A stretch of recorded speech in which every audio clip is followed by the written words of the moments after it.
Hello viewers, Experience Speaks. Many viewers have requested me to show the dashcam accessory on my kushaq. This is a dashcam by the name Y1, and it gets fixed to your internal rear view mirror, the IVRM. And if I can just show you, there's a button here. I need to press to activate it, and this is how it comes on.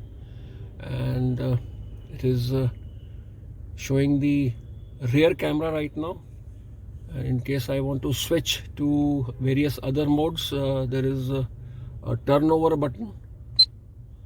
Now it is showing the front camera as well as the rear camera, and now it is showing the front camera.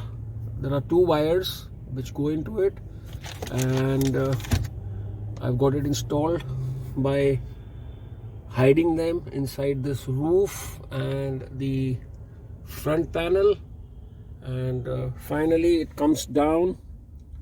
And for the rear one, it goes under the door cladding and gets finally fixed to the 12-volt charging point.